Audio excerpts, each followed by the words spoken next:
After e4, c5, knight f3, knight c6, bishop e5, the Rossolimo is on the board, d6. Okay, that's what we're looking at. In this video, we're looking at bishop takes, obviously pawn takes back, and then e5. And the topic of the video is bishop to g4, something that we have never explored so far. So bishop g4 immediately. Now white plays d3. And the three moves we're going to look at just to see how to take this setup is going to be, one of them is pawn takes, and then it's going to be e6 and g6, briefly mentioned. So let's see, for example, g6, for the black player to be able to release the bishop from here, from the fianchetto, and put it in a nice diagonal. Okay, this is actually not good because white plays h3 and the bishop doesn't have the retreat in h5 because g4 traps it. So that means that after h3, unless black wants to admit wasting a tempo, and then you're going to play queen e2, castle, take the pawn in d6, and put forever pressure on e7. For more information, go watch the other Rossolimo videos before you watch this one. So we're going to go through bishop takes, queen takes, and now there's this thematic threat, queen to c6 check. Only way to block will be queen d7, and then you win the rook, game over. So to stop that, black plays d5. So now knight to d2, normal development. And after bishop finally to g7, queen to e3, defending it. Defending the pawn in e5. And after queen to c7, putting more pressure on that pawn, f4. And now this center belongs to the white player. So what are the ideas now that the black player might decide to do? One of them will be, for example, development of the knight from h6, because you see, e6, or either way, the thing is you're going to be pushing g4, h4, h5, and the black player has nowhere safe the castle. So let's look at this move, knight h6, then we're going to look at the e6 setup afterwards. This is met with this move. Obviously, queen takes the free pawn. That was going to happen either way. And after knight to f5, idea maybe going to g3, but there's nothing to worry about actually. g4 comes now, and the knight will have nowhere to go. And when the knight goes back to h6, you leave these pawns like this, the knight cannot move at all until the end of time. So if the knight goes to g3, for instance, you're going to move the rook, and then the knight is trapped, right? He's got nowhere to go. The pawns are everywhere attacking. So if knight goes to h4, queen to f2, again, the knight is trapped. The only move to play will be g5. So you see how badly things went for the black player. Black can't castle anywhere. So white continues now with the best move, which is knight to b3. The black knight has a chance to go to g6, for instance. But the pawn in f4 cannot be taken because the queen's attacking the knight. So let's look at two options here before we move on to the next line. A move like d4. Obviously, you can't take with the queen because knight f3 wins the game for black. White's best move is now castle, so we don't have to worry about knight f3 and white. We're threatening to take this. And after c5, supporting the pawn. There was nothing else. There was absolutely nothing else to do. Pawn takes in g5. It's completely game over because we're attacking the knight. We're also attacking the pawn in f7. So that was just a setup where everything went wrong. And in this position, earlier we went through d4, which is the best move according to the engine. What happens after this potential sacrifice you might be looking at? Pawn takes. Now we take the knight, but now queen check. King d1 is the best move. That's it. You're up a piece. You're going to play rook e1. The cheeky move f3 with the idea of queen e2 mate obviously doesn't work because rook e1 just does everything. And also with threatening checkmate, so the queen will have to stick around this side. We'll be able to swap pieces forcefully. So the queen will have to stick around, so queen d6. But now bishop to f4, developing. The queen can't take because of the checkmate threat. So after queen to d8, knight to d2, capturing this pawn and winning a very easy endgame with the extra piece. So let's go from the start. Go through the same setup, different variation. d6 variation, okay, take, e5. The immediate bishop g4 move is simply met with d3. And now, first of all, we're looking at this g6 move. Okay, h3 immediately because when they play the fianchetto, they don't have the bishop retreat move, so they have to take. Queen takes back. And now d5, obviously because of a queen c6 threat. Knight d2, bishop g7 attacking the pawn, queen to e3. Queen to c7, putting more attack, f4. So earlier we went through knight h6 and so on. You're attacking c5. Obviously d4 to stop you from going to c5 doesn't work because queen to e2, and now the white knight becomes a monster because of the surrender of the square c4 and e4 by the black player. We've seen something similar to this in the first and second video of this saga, so go check that out. e6, knight to c4 comes now, and the square d6 becomes fantastic. Too threatening actually. Bishop f8 doesn't work to calm that down. White now goes on with g4. The white king will find safety anywhere. This knight can never be removed from that square. Black can't castle anywhere safely. The knight is also protecting e5, so you're threatening to push f5 and start swapping stuff. There is no way for the black pieces to come into the game. Knight e7 can never happen because knight d6 is too strong. Long castle is silly and you'll see why. A move like h5 to open the files is met with queen to e4, and white will be able to play f5. Take doesn't work here. You're just winning. Okay, when you swap the rooks, the opponent will have nowhere to castle. Rook takes here, it's not a problem. You can take back. Position evaluated like as if white was up a piece. There is absolutely no possibility of attack from our opponent. Let's say knight h6 to attack opponent develop. Okay, queen h3, defending it. And white has an idea that we've been having for a long time of playing f5 with a double attack on the knight. We should be able to take these pawns, and after castling long, the pawn structure of the black player is a joke. And earlier in this position, we went through bishop to f8 to stop knight d6 from happening. What happens if instead black castles longside? We need to look at this. Okay, bishop to d2, threatening bishop a5, winning the exchange. End the game. So for example, development of the knight is still not possible because bishop a5 just wins material. And d6 is happening no matter what. And white will have an idea simply playing b4 to open this file. We can castle short side, you're completely safe, and then open the files for the rook. Something similar was seen in one of the first videos of this saga as well. So let's make a recap just to conclude this g6 variation. We're looking at d6 Rossolimo, okay, so take e5, and we're looking at the line of bishop g4, okay, d3, and after g6, attack the bishop, take, d5 has to happen, knight d2, bishop g7, queen e3 to defend the pawn, queen to c7, f4, defending the pawn more. And now one move we haven't looked at, it's a setup that needs to be watched, is this one, f6, putting more attack over e5. Okay, knight to f3 now, obviously, and take is really bad because you're gonna have a knight here that is just too strong, unless black wants to swap everything. But he still will have nowhere to put the knight, especially because the only square will be knight h6, but then g4 stop the knight from going anywhere. So after long castle, then queen to c5, it's a free pawn. Yeah, you might think that black is just compensating by taking the central pawn. Okay, take,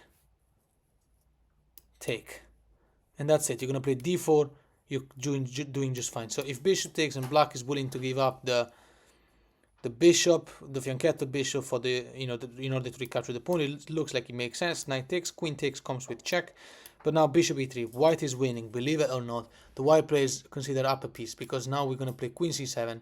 That should be an easy endgame. If obviously d4 is not possible because you win the queen, so queen g3 is the best move by black according to the engine. We have to play king d2, and after losing this pawn we play king to c3. White's position at this point evaluated as if white was up 2 pieces, which means that the black player will have to sacrifice material in order not to be checkmated, because now we're threatening queen to c6. How is our opponent gonna stop it? Rook to d6, okay, rook a to g1, attack the queen. Queen's got nowhere to go except queen f3, but now rook to f1, and we're skewering the queen to the last file, and then we can take it from there. So from the start, we're gonna look at something different now. Okay, d6, take, e5, and the immediate bishop g4. d3, we're not gonna go to g6, we've seen enough of it. What happens if the black player thinks that he can win a pawn? Let's say knight e5, considering that the knight can't take back because of the pin. Okay, h3. And now obviously take doesn't make any sense because you take back. This is a weakness that remains until the end of the game, and the black player doesn't have any compensation because they might think of doing this of self doubling up and isolating the pawns in exchange of the bishop pair. But if they give you the bishop pair, then what's the point? Queen d5 is a hope move. You're not going to take the queen. Obviously, you can play knight to d2, for instance, or even queen g3 and then castle. So in this position, after h3, bishop to h5, keeping the ping. Okay, g4, bishop to g6, and now we're going to recapture the pawn. Not right now. The best move now is queen to e2, thematic move. And now we are going to recapture this pawn in e5. So f6 seems to be defending the pawn. Now we got a double attack on it. So let's look first of all at this line where the black player just develops. Okay, and then we look at f6. Okay, knight takes. That's it. And after development, e6, because it's the only thing left to do for our opponent. I mean, what else is there to do? We're going to take in g6. We're going to play h4, h5, right? This is very important. This is like typical attack you play against the Caro-Kann and some lines of the Scandinavian. If black tries a normal developing move, bishop f4 is too strong. Now you're threatening to win the game with knight takes bishop, defending the bishop with a discover attack on the queen, and also attacking the rook. That means you're winning material. White is still threatening to play h4, h5. So after bishop to d6, white goes, obviously we can't play that tactic now, knight takes, because then we don't have an attack on the queen. So the opponent will be able to capture with the pawn and have a rook on a strong file. Usually you want to play h4, h5 to trap the bishop and force the bishop to play a move like h6, but then you take, so the black rook is on a closed file and black is forced to take with the f pawn and the queen is releasing the attack on e2. We all know that. But in this case, white goes on with knight a3. And now everything loses except one move, which still loses. So let's say long castle, for instance, just to make an example, knight c4, game over. You're going to take a piece. Well, the bishop can't take your knight, because bishop takes back will come with an attack on the queen and an attack on the square g7, and then you're winning material. The threat is knight takes, and when the rook takes back, you still have that tactic, knight takes, and then you got to attack, you're going to be winning the exchange. So knight c4 just wins. If the black player hadn't castled and rather played, I don't know, normal move, knight f6, okay, knight c4, the exact same move. You're threatening to take the bishop, queen takes back, and then knight to g6, defending the bishop. The queen will have to move. You're attacking this rook as well. Game over. So in this position, what happens after f6? Okay, that's the best. Fine, take the bishop. Remember, you're going to attack on e2. Pawn takes back. Check. Queen e7 forces the swap of queens. But we're just fine. Queen takes, king takes. Taking with the knight was not possible because of the hanging bishop. Bishop to g3 is the best move. And this is the best that the black player can get out of this. We're up a pawn and we got much better pawn structure. If bishop takes, we take back. This is completely fine. Taking it will be wrong because we are helping the development of our opponent. So let's go on with development. Knight to h6. Okay, castle. The knight was got nowhere to go because of this thematic g4 move, right? So knight to f7, idea of entering the game. Okay, king to g2. Defending this pawn because the rook was attacking it. Okay, bishop takes, you take with the pawn. Frees up the file for the rook, don't worry about the double pawn, you're doing just fine. Rook a to b8, and then b3 is perfectly safe to play. It's always safe to play in this Rossolimo. Knight to e5.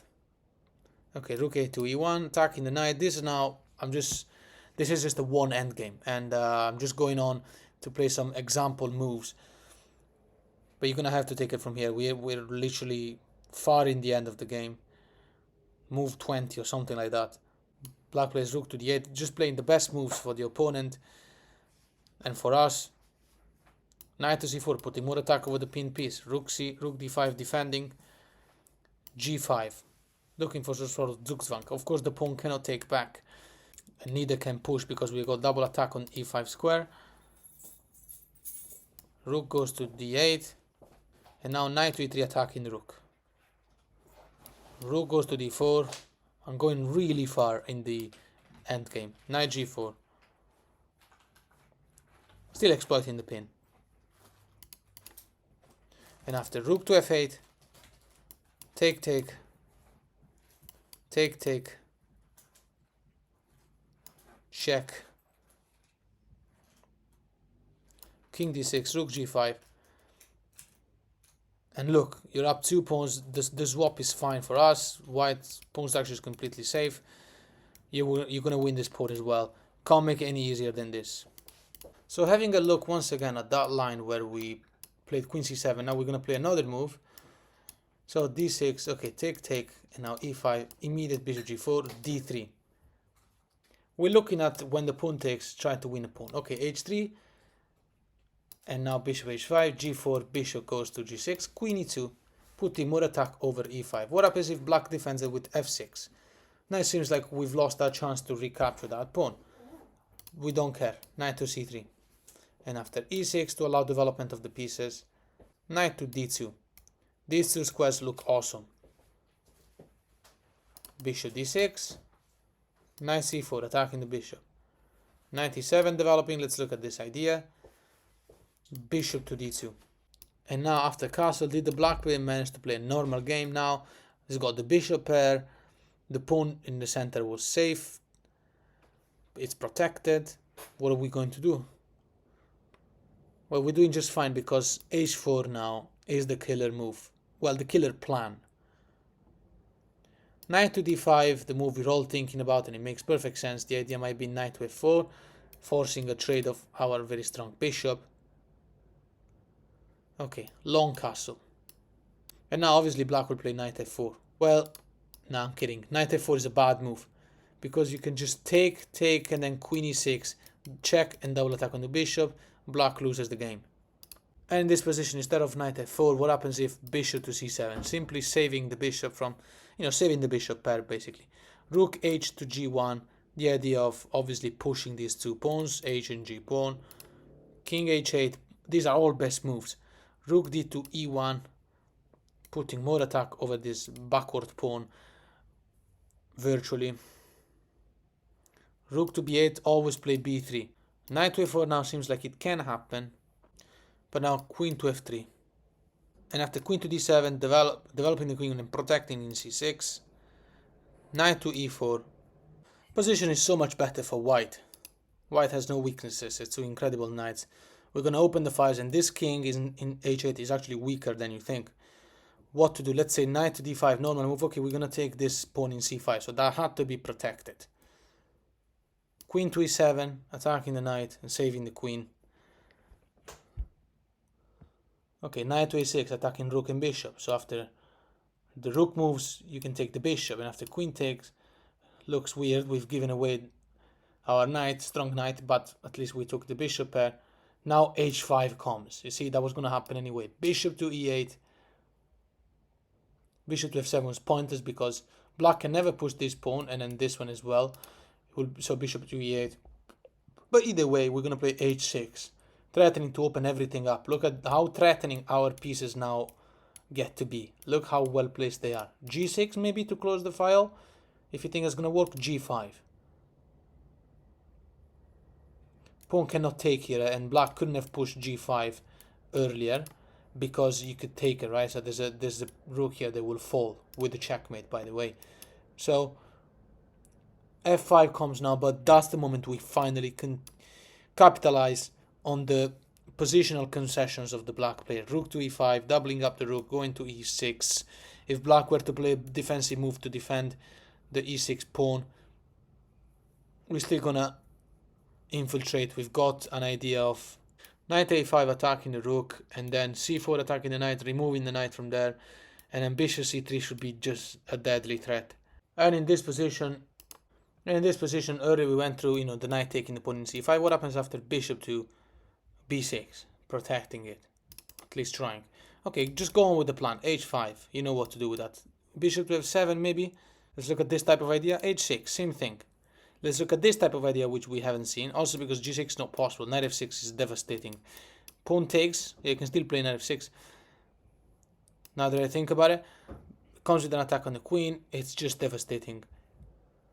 queen to e7, attacking the knight, bishop to c3. The queen can't take the knight because bishop e5 wins the game immediately. Knight to d5, attacking our bishop, doesn't work, simply take in e5, game over soon. Last but not least, my favorite line, I've kept it for the end, is the simplest one, and is the line that is so forcing that all of the moves that will happen will be inevitable. So you will see why. Bishop g4, d3. Right, you know what to do. Remember, no, don't memorize moves. All you do is try to recreate patterns you've seen before. Take the pawn in d6, and after pawn takes, you see you created this weakness, but at the cost of giving your opponent the bishop pair. So we attack the bishop immediately. If black takes, as mentioned before, there is absolutely zero compensation for the double isolated pawn because black will be giving up the bishop pair. So after bishop to h5, knight b to d2, and now knight to f6. So it looks like this is the only game where the black player plays the most quick developing moves, and then castle long side, short side. What to do? g4, another forcing move. Bishop is forced back. Knight to c4, threatening to take the bishop pair, but we don't really have to do it.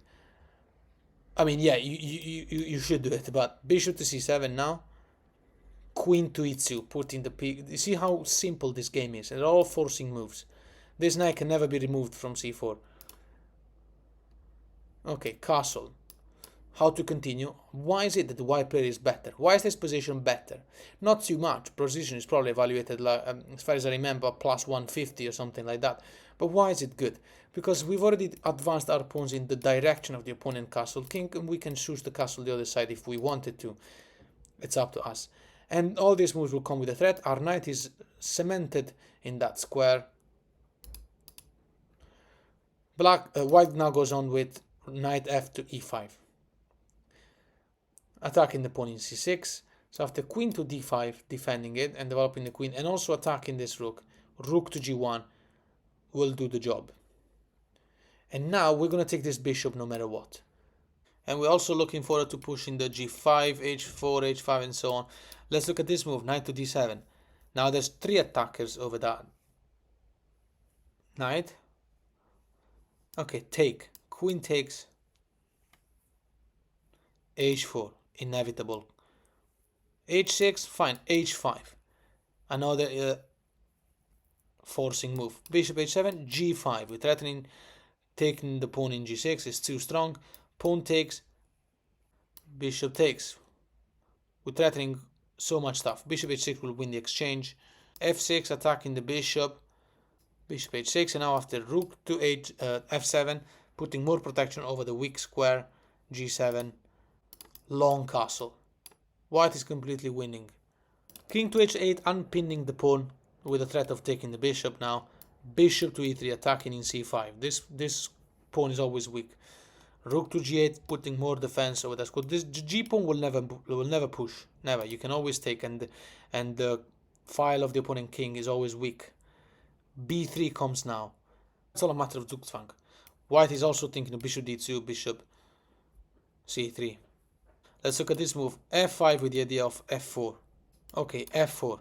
It's important to play. We know we're not going to go anywhere with this bishop from this diagonal, so we're going to look for the other diagonal. Bishop c5 is also available. What happens after g6 now? What happens after g6 now? Okay, d4. That's actually the best move according to the engine. The idea is to take the pawn with a discovered attack on the queen and also allow bishop to d4. Deadly move. And that will be it. Pawn takes in h5. Okay, fine. Take. The king gets away maybe from the dark diagonal, but you're still going to play c5. You're completely winning in this position. You also have threat of queen h5. Position evaluated as if white was up 2 pieces or something like that. So you can take it from there.